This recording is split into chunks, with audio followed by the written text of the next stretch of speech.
ព្រះម៉ែយកខ្នងបាំងកំដៅថ្ងៃយកទ្រូងត្រាំថ្លៃធ្វើជាចម្រោងកូនម៉ែជាមលប់ឲ្យកូនបានជ្រោកខ្នងម៉ែពោពោគុណសុខមនោរមរបស់សំខាន់គឺខ្លួនប្រាណម៉ែ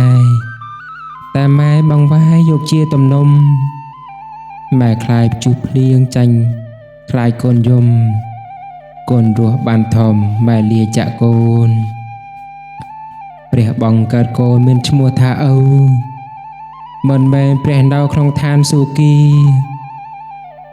កូនឪមាននៅក្នុងចិត្តសន្តានកូនបានសុខសាន្តព្រោះជាព្រះព្រំរបស់ពិសេសគឺកូនឪពិតឪបដូរជីវិតប្រឹងសាងចម្រុំ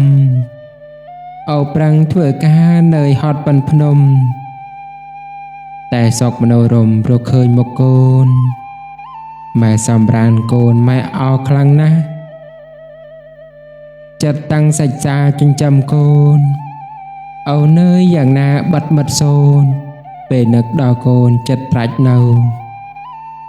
នឹកដល់កូនខ្លាំងឪខំប្រឹង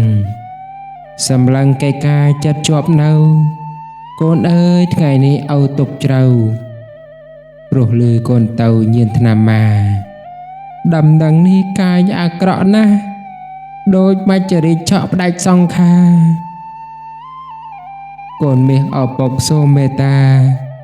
ករណាម៉ែឪត្រង់នេះផង